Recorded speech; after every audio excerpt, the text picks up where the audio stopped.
Hello and welcome to the Level Cap Podcast, your source for everything Level 99 games, and also for Level 99 games things that you need sourced to you.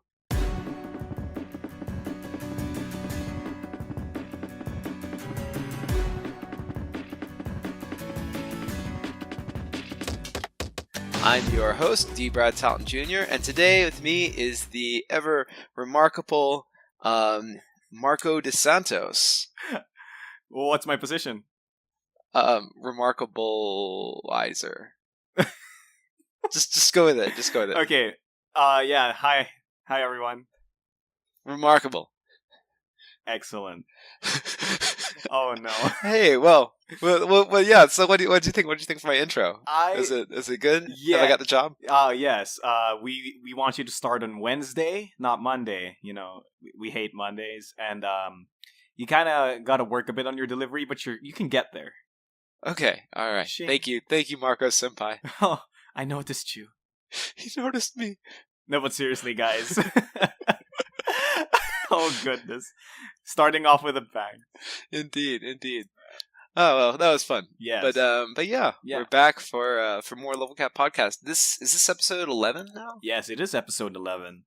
Okay, cool. And yeah, so we're back. Last week I was at Gamma Las Vegas for the Gamma trade show, and now we are what's the word? We're about to launch the Exceed Season 2 Kickstarter, starting, it'll be tomorrow when we record this, but will have been up for a week when you hear it. So, yeah, Exceed Season 2 is on Kickstarter now. Go check it out. Back it, because all the characters are amazing. Especially Lucia. Lucia's pretty cool, too. Oh, so, yeah, we have a great and interesting docket for all of you guys, today. It really depends on when you guys are listening to this.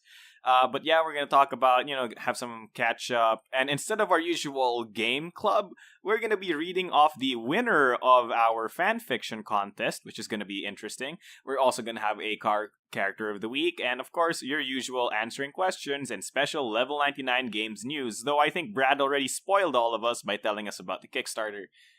I'm sure I can come up with more news between now and then. Do you just generate news? Like that's yeah. I have kind of, it's like a potted plant. Every time I need some new news, I just trim a little bit off and throw it in my tea. All right.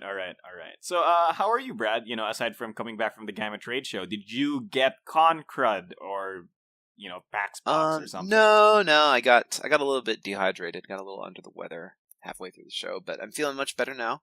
And I got to do some hiking beforehand, so we've been slowly going through the different national parks, and that's me and my wife's new adventure is to try and do all the national parks here in North America. Oh wow! And so we went to Death Valley and we did some hiking in Death Valley. It was just the perfect time of year. It was very cool in the morning. It only got a little bit hot in the afternoon, and we got to watch the sunrise over the sand dunes and do all these different ridge hikes, and we got to go to like the lowest point in North America, and it was super cool. It was a very cool trip. Wait a minute, did the place you went to, is it called Death Valley? Yeah, it's called Death Valley. It's the hottest place on Earth. Oh, it's in the desert of the western side or the eastern side of California. Okay, and you went there for leisure. Yeah, it's a big hiking destination. Is your life like some sort of JRPG? Like, do the places you go to all have these kinds of names? Yes, and actually during the hike, sometimes we stop for random mob encounters. Pick up cool gear and stuff, and you never have to drink water or use the bathroom or anything because all that stuff's been abstracted out for the primary gaming experience. Obviously, random wildlife just drops money. I wish it worked that way in real life. Hiking can be a profitable venture. I wish when random mobs drop money. It's literally a net but not food or corpses or anything. They just go pop and disappear, and the money falls out. And sometimes random sundries fall out as well. Yeah, and experience. Like I gain like level or two. What's your job class, Brad? Job class? Gosh, I hadn't really given it too much thought. I think it would probably more of a classless system. It's classless. It's classless system. Yep. Oh, okay. It seems that the revolution was successful. But that's a Nice. someone's gonna get that meme at some point. Well, my day was interesting. Well, okay, it's the exact opposite because I didn't go to a place freaking called Death Valley. I think you take the cake for the best vacation ever. Yeah, I'm sure that the Philippines is more of like a crime noir adventure, and not Oh, no. so much the Oh, there's no. like people get there's like all these well, maybe we shouldn't talk about it. Well, Philippines. it's not safe. Ayo. I mean, I guess you could say that my life's technically a random encounter at the time, right? See, the thing about me is, if we're talking about like the hottest places on Earth, the Philippines isn't the hottest place on Earth, but like high temperatures are okay so long as it's not humid, right? Because it doesn't feel sticky. But since the Philippines is literally just comprised of a bunch of islands, everything essentially is pseudo beachside, so the air's always humid. Oh yeah, that was how it was in Japan too. Like it would be just a regular hot day over here, but you'd go out the door in Japan and feel like you just took a shower. You'd already be that sticky from the humidity in the air. And here's the thing, there's something fundamentally wrong with me, I think, because despite this heat, I continue to wear jeans and jackets with shirts underneath the jackets.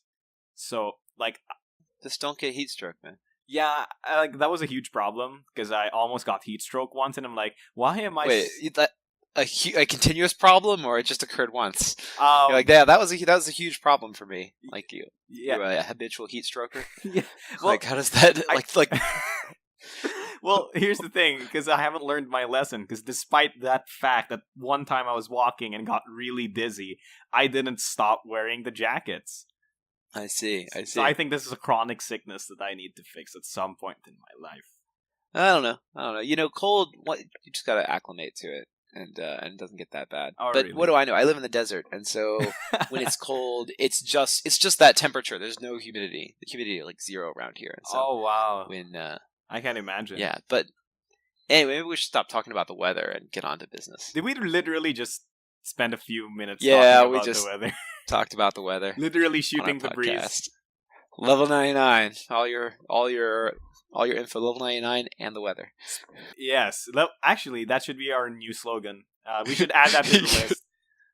Your source for all things level 99 and the weather. Yeah, and then we can have that news intro. But anyway, speaking of the weather and speaking of the wind, I think we should talk about a specific person who's really into wind, specifically black wind, and it's going to be the winner of our fan fiction competition.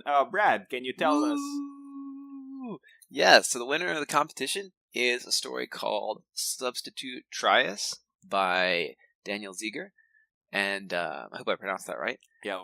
And we are going to read this. This is a story from Argent the Consortium, featuring Trias Blackwind, who is one of the candidate characters in that game. There's a lot of characters and lore that are mentioned because Argent has a very rich character presence. Yep. But the main story is just a dialogue between Argent or Trias Blackwind, the student body president, and ex-friendly Marigrass, the dean of natural magic, and talking about a class that Trias was a substitute teacher for. And this is a little strange because he's just a student. Yep. Anyway, so that's kind of where our story begins, and let's and so Marco's going to read the Trias parts, and I'm going to read everything else. Mostly it'll just be us going back and forth.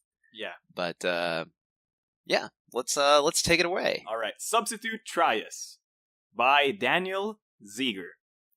And that's how I got this scar. Trias finished with a roguish grin. He winked and added, I've got a few other scars too, if you're interested. The dean behind the desk, whose appearance was that of a young girl, wrinkled her nose. I asked how you managed to take over my history class, she reminded him, and the sword fight you just described never happened. I was actually in Lorby Hall on the day you described, and there were neither crazed elementals nor a madman controlling them. Trias sighed and leaned back. Must have the days mixed up then. he replied airily. Seen plenty of action in my day. Back to the present, please, the dean said primly. And live at least a century before you try to act like you're experienced. The bard rolled his eyes, but he couldn't argue on the point. He was about 30 years old. Dean Exifern Le Marigras was closer to like 800. Anyway, I answered the question, he insisted. Professor Kwan asked me for a favor. Let's pretend that's plausible, Dean Exifern said, nodding agreeably. But Professor Kwan wasn't my substitute. What has she got to do with it? Well, she had something come up the last minute, and she needed someone to cover for her, so she called on me. She knows I've got her back. Exifern tried not to wince at the obvious, blatantly self-serving exaggeration. What did she ask you to do? She pressed, trying to get to the point. You're just a student, and you're an illusionist, not an enchanter. She wouldn't have asked you to cover for her. Geomancer illusionist, he corrected. Dual major, and she didn't ask me to cover, she asked me to find someone who would. Luckily, Madame Kaname proved agreeable. Exifern thought about Bloody Ricky Kaname, who was widely believed to have the highest student casualty rate of any faculty member in the school's history, and tried to imagine her as anything approaching agreeable. She found the task impossible. That murderous psychopath led an class on enchantment? Dean asked, alarmed. That would have left her own class unattended, Trias pointed out. So, she was going to refuse. Luckily, I had a plan. Exifern groaned. We've been here more than an hour already, Trias. How is it that those with the shortest lifespans possess the greatest knack for wasting time? It's not wasting time, he replied. He was still smiling, but he seemed vaguely affronted. It's savoring time. You can't rush a good story. Then just tell me a bad one, Exifern quipped dryly, just so long as it's fast and it gets the point across. When everything was sorted out with the bare minimum detail, how did you manage to get yourself put in as my substitute? Trias pulled a wry face, but he shrugged. Fine, he said, then took a moment to gather his thoughts. Irini gave me the access code in return for dinner and a show. Sofika generated a decryption key in return for the access code. Nina agreed to stay out of Kaname's way when I gave her the decryption key. Kaname agreed to sub in for Kwan because I got Nina off her back. Batrov swapped in for Kaname when she found out Jance Eilon was involved. And I swapped in for Batrov in return for doing my homework. He seemed to mentally review the list and then nodded. Yeah, that covers it. Bare minimum of detail like you asked. Dinner was great, by the way. There was a little place... Don't care, Exifern interrupted, her voice chiming like beautiful music. Exifern had not experienced a headache in centuries. Thanks to Trias and Eric, another younger troublemaker, she suspected that this century would not be so kind to her. What exactly did you teach the class? The dean asked warily. Trias grinned and opened his mouth to speak. Not the whole story, she added quickly. Just the highlights. Trias looked thoughtful. And by highlights, I mean topics, as brief as you can make it, she corrected again. And now he looked disgruntled. I thought you liked stories, he objected, but continued. We just covered some of the really big moments. The end of the Centennial Wars, the coronation of King Alexian, and the destruction of Mount Tazayan. Exifern wrinkled her nose again. Mount Tazayan. I've never heard of it, and I know every mountain on the continent. Exactly, he replied with a wink. It was destroyed before anybody knew about it. That sounds suspiciously non-historical. History is like math, he explained casually. You don't have to get exact answers, and you don't have to know where you're going or where you're going to end up. You just aim in the right general direction and trust that everyone will know what you meant. For several long seconds, Exifern simply stared at him in utter disbelief. That explains why you needed somebody else to do your work for you, she muttered. All right. We'll have a remedial class to repair whatever damage you've done. And, for the record, I'm not amused. But it'll make for a great story, Trias pointed out, then rose to leave. In a moment of childish indulgence, Dean Exfern stuck her tongue out at him after he'd turned his back. Over the subsequent week, she received an unusually high volume of correspondence from students, most of them requests for Trias to lead the class again. She discarded them without a second glance, except for one, which was too bizarre not to reread. The talkative blonde fellow's unhistory contained a level of detail on par with the greatest factual unhistories currently available. Speaking as an expert, I found his improvements engaging, dramatic, and orange. I never before realized just how much potential we've wasted by leaving historical events unmodified for centuries at a time. All necessary efforts will be made to retroactively correct this oversight. In regards, Zal Ezra, Senior Researcher.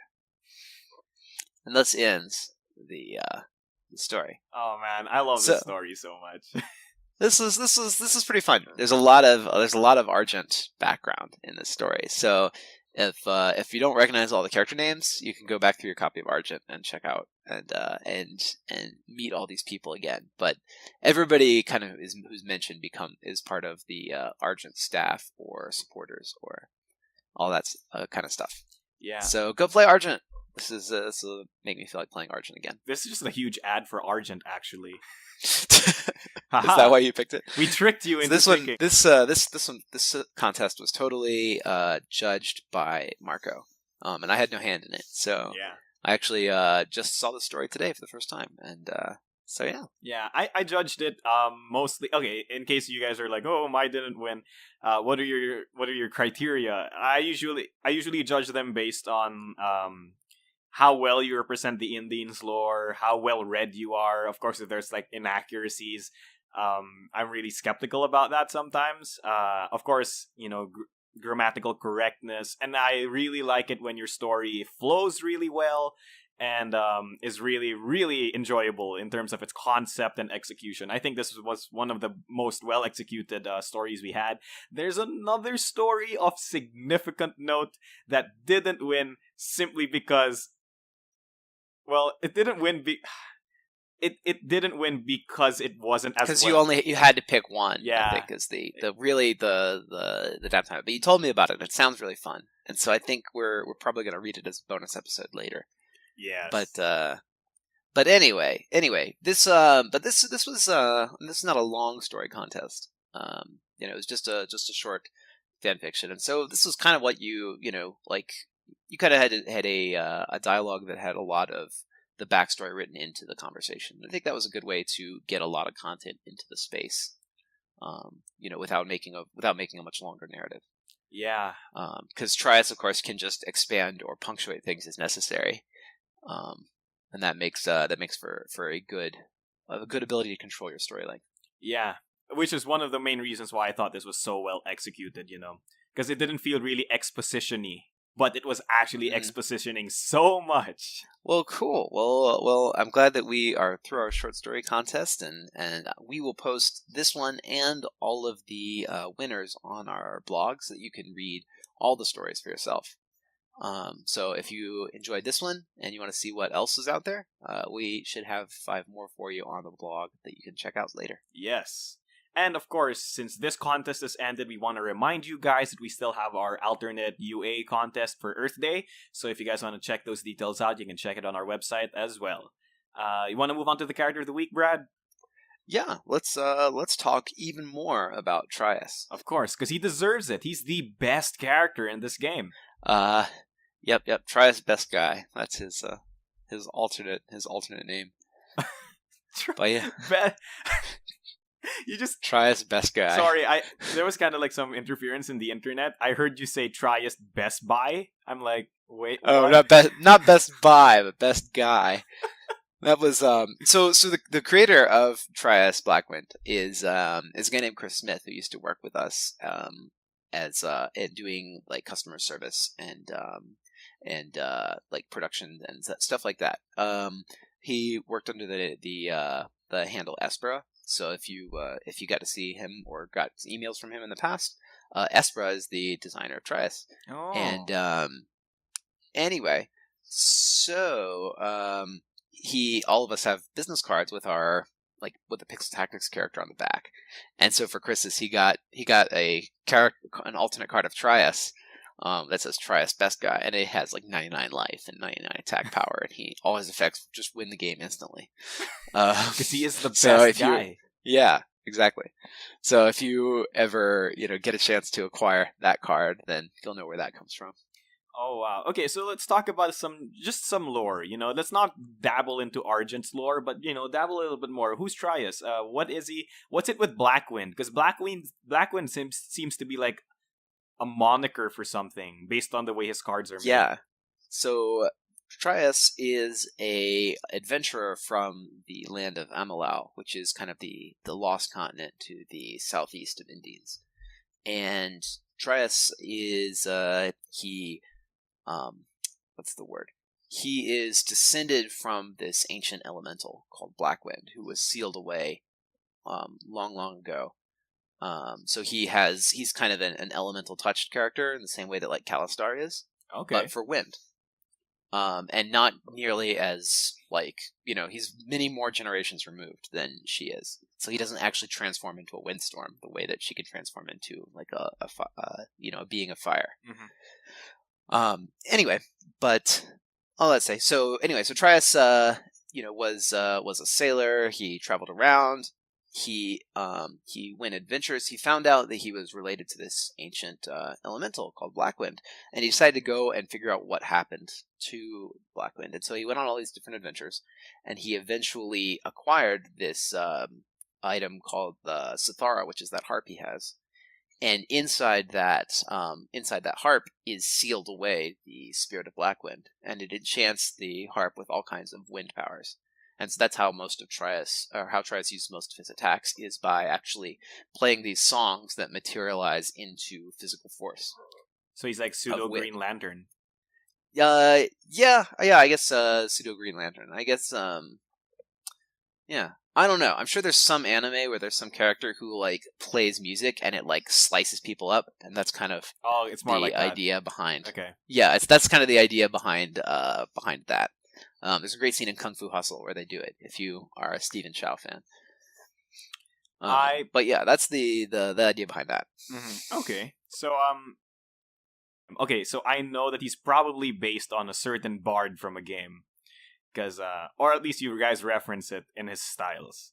Mm-hmm. Yeah, we did reference Edward once in his styles, but that's the classic, right? Whenever you make a bard, you have to make a spoony bard, because it's a Final Fantasy II reference for those or Final Fantasy 5 here in Japan. It was 2 in America when I played it as a kid. Oh really? But, here's that entire thing with the yeah. They like 6 and 5 became 3 and 2. Yeah, because we only had Final Fantasy 1. There were like 2, 3, and 4 got skipped in America until like much later. Yeah, and then like Final Fantasy 3 is actually Final Fantasy 6 or something like that. I'm so confused. Mm-hmm. Yeah, I was confused too, because when they released 7, they went back to the Japanese scheme, and then we were all just like, oh, well, what happened to 4, 5, and 6? But actually, we had 5 and 6, and and missed out on 4, 3, and 2. But neither here nor there. All right. So, what inspired his character design? So I think it was kind of inspired by a sort of a piratey swashbuckler adventure type of character. But the creator didn't want to make a swordsman; wanted to make a bard, a singer type character. And he's definitely a tall tale teller. Like Trias, just like blatantly, without any reservation, tells stories. And in his mind, the story is more important than the history. It's more important that you hold the audience's attention, because it's true for a bard. It's more important that you hold the audience's attention and you get them excited about what you're talking about than it is that you're actually factually accurate or anything. Mm-hmm. And so, I mean, this is where a lot of the legends and lore come from, is from people exaggerating their own deeds and the deeds of others. And so that's just sort of how he is. He uses embellishment freely and without reservation, and it's all very fun. And every time he tells the story, it changes a little bit. It gets more and more atrocious.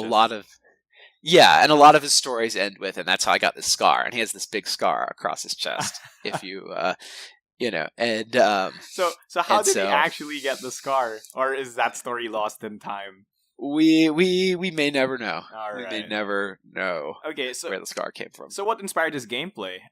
From what I've seen in his cards, mechanically speaking, he's actually this like range dancer. He dances around ranges, and he can like versatilely change the way his attacks work. But the more he does that, the slower he gets, which I guess represents him talking while he's fighting. Yeah, I mean he's very much inspired by his weapon.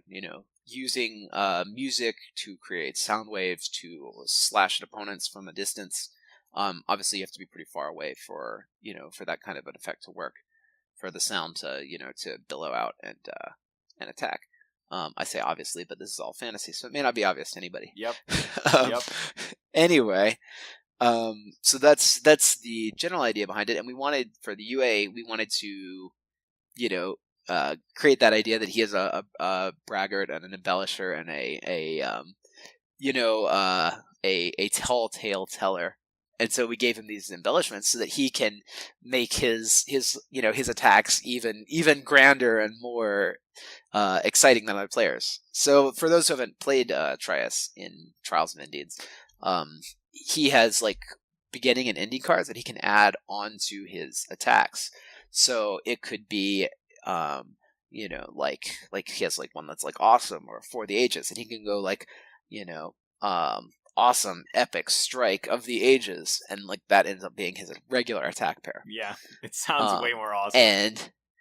And yeah, and so his attack pairs just are like longer and cooler than other people's attack pair names, and that's the as he says this longer attack name, it slows him down, and so the more embellishments he uses, the longer he has to stand there saying the name of the attack. And so your opponents have a chance to just punch him in the face. Oh, that's so good. So it's very thematic. It works out very well. Yeah, actually, I have a headcanon that every single Trias fight is actually not true. Like, not real. Like, he's making up the fights after they happen Yeah. and recalling what happened. Yeah, he's talking about what did happen in the fight. Yeah, that's why the embellishments work the way they do. So it's like he embellishes his attacks to make them seem cooler than they actually were in the actual fight. That would make sense. That would certainly make sense. Yeah. I mean, and Trias is not an incapable person. He's just not quite as capable as he makes himself out to be. Yeah. So he's still a real fighter and a real a real guy, but he maybe talks a better game than he actually brings to the table. But he's still got some game. Yeah, he's still got game. He's still got game. I bet he gets it. He's so unlucky with the ladies, I bet. Yeah, probably. He's that kind of I don't know.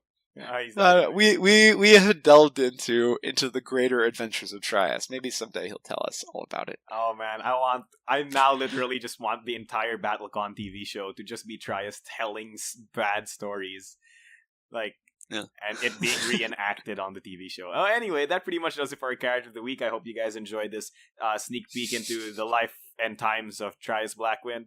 And I hope if you guys want a specific character of the week to be the character of the week, you guys tell us and we'll give it to you. Let's move on to some 99 questions, which aren't 99 questions just yet, but we're getting there. We're on question number 31 right now. Yep. And we'll do this lightning round because we spent too much time talking about the bard who spends too much time talking about himself. How about this one? Who is the fifth hero in the party that defeated Rexxan in the First Centennial War? Because you have Avelena, Luke, Sagas, and who else? Who else is in that party that killed Rexxan? Vinia, Luke, Sagas, Kelbrin. Which is Saint Kelbrin, whose sword Eligor inherits. Is he the chess guy? Is the fourth one. Yeah, he's also the chess master boss from Champions, which is a game that didn't come out. Oops. Yet. Which didn't come out yet. But anyway, but that's just 4. And there were 4 heroes historically. But Byron was also part of that whole conspiracy, and actually is the one that gave them basically access to kill Rexxan. All right. So Byron Crane was Rexon's advisor back in those days, and then betrayed him and let the four heroes kill him. And to So Byron. yeah, and then tried to take over Gesselheim in the wake of Rexon's death, but it didn't work out for him, unfortunately, because being a super powerful evil sorcerer just doesn't give you the force of charisma you need to lead a nation, apparently. Yeah, I mean, like, you are a super evil sorcerer, so... Yeah. Anyway, it didn't work out for him. Now he teaches, dark magic at a university in Reliquor. Called Argent. For the time being. Called Argent. By the way, that's the game that we were shelling out earlier. Anyway, next question. I know there's a possibility for BattleCon storage solutions, but what about fancy accessories? I want custom sleeves of my characters with their faces on it. There is a company that does like short run sleeves. I think it's called Legion. Legion Pro maybe, but they can print a short run of sleeves for you, I think. As far as printing our own sleeves, I've talked to a couple of manufacturers about it, and you have to print about 24,000 sleeves to make it to make it viable. And I don't mean like 24,000 actual sleeves. I mean like 24,000 packs of sleeves. Oh, okay. So you have to do a very high run economy. So I need to know, and they can do 3 designs on their setup, but I would need to know 8,000 people who want to buy 50 copies of 3 different Indians characters on their sleeves. I see. And I don't think I know that many people who would be specifically interested in one character. All right. Okay, so maybe not the sleeve. Economies of scale, but you can always get a clear sleeve and put a picture in the back of it or something. I like that idea. Oh, and here's the last question. What do I expect if I want to start an organized play in my area? What is expected of me? What do I do to get started? So for organized play, it's pretty simple, and actually our system will be back up next week. We had it down for repairs, but our organized play system's back. You just go to the organized play portal, you log in, you register yourself as an organizer. Once you get approved as an organizer, you can run up to 1 event a week. If you run the event at a private, or if you run the event in a public venue, rather, and you let anybody who wants to walk up and join, then you get bonus points. But ideally, every person who plays games, you get points, and those players get points every game they win and lose. And you record all the wins and losses in the online portal, same place that you went to register. And then at the end of the season, everybody gets prize support mailed out to them directly. And that's really all there is to it. It's quite simple, and you should be able to start registering matches next week again. All right, that's actually pretty awesome, and I didn't know it was that easy. It's super easy. Like all you have to do is just bring some games to your local game store. Say, "Oh, guys, we're playing BattleCon or Exceed or Pixel Tactics on this night," and then everybody comes out and plays, and it's super fun. And that's all there's to it. And record the events afterwards. Okay. I might actually organize some. And that pretty much does it for our 99 questions, which we've gone 1/3 of the way. Now to 33, yep. Yeah. Yep, we're almost there. Relative to if we had negative 33, we'd be more than... Yeah, we're like more... twice the way there. Yes! Yeah. We're twice as far as if we'd done negative 33. Exactly, because history is like math, you don't have to be exact. You just have to be heading in the right direction, and people know what you mean. Yeah, exactly. Trias Blackwind. And let's move on to some news. 99. Brad, any interesting news for us this week? So as far as news this week, the big news is what I announced at the beginning. The Exceed Season 2 Kickstarter is live. Go to our website, check it out. It's featuring the characters and world of 7th Cross, which is our new original property. It's a 1920s stylish horror macabre anime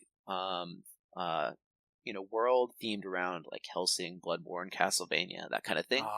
The characters all transform into some sort of monster from either modern or ancient mythos and around the world.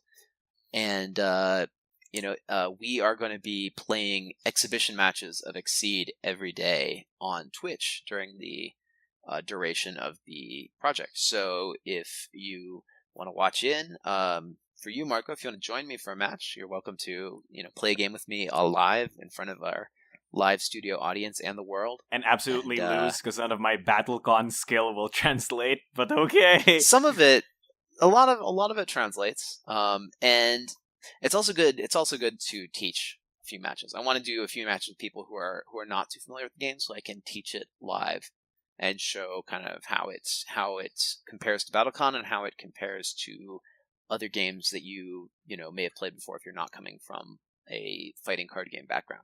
All right. So it's a great way to learn the game. If you're watching the project and you say, I want to learn Exceed, then we will teach you through exhibition matches.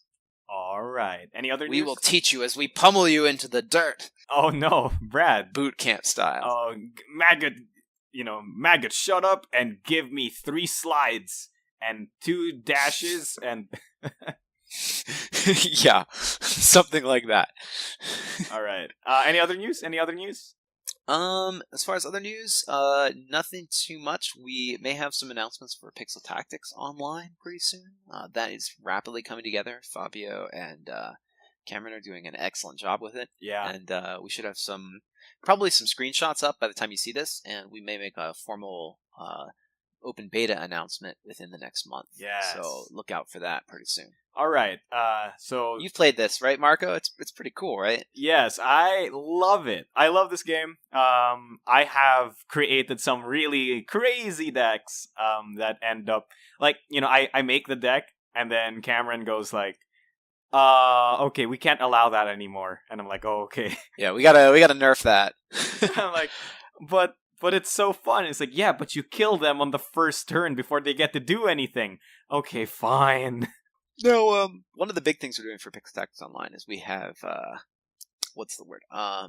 Campaign mode. So there's a lot of solo play content in this game. PvE. I think that's going to be the biggest surprise for a lot of people is that the solo campaign adventures are so fully featured, or so fully fleshed out. There's adventures that go on to get new cards. There's challenge modes that you can play against harder bosses. And then, actually, those are the hard mode. And then the challenge mode is you get a specific deck and you have to play against the opponent deck using the tools you have at your disposal. And of course, you can play live against other people around the world. And there are ranked matches, and you can get cool accessories, card sleeves, playmats, all that kind of stuff to kit out your deck with. That's super cool. Super cool. Yeah, we're very excited for Pixel Tactics. I am very excited for Pixel Tactics. I'm not sure if anybody knows this, but I was a huge Pixel Tactics 1 geek when it came out, almost as obsessed as I was with BattleCon. So, I haven't made a video series about it, but if you will let me, Brad, I will totally make a series about it on YouTube and I will post it and it'll be great. It'll be amazing. I think a live play series of Pixel Tactics Online would be really cool. And I will do it. Yeah, I would love that. And the other thing I want to say, because we are still waiting on BattleCon Online, is that we are redoing the client for BattleCon Online, and so that it has more visual appeal. And the team behind Pixel Tactics Online will be moving to do the BattleCon Online client because they're just so darn good at it that I need to have that. I need them to do BattleCon Online as well because it just didn't look as good as it needed to be a level 99 games product. Oh, and okay. That's a lot of that's on me, and so we're having a graphic designer go over it all again, and we're having Cameron, our programmer, do all the cool special effects, and we'll have Fabio do a bunch of character, hopefully some animations and special effects, so that we have a really professional-looking BattleCon Online. So servers are all working and operational, strategic mode's fully playable, and we're debugging the any game issues right now.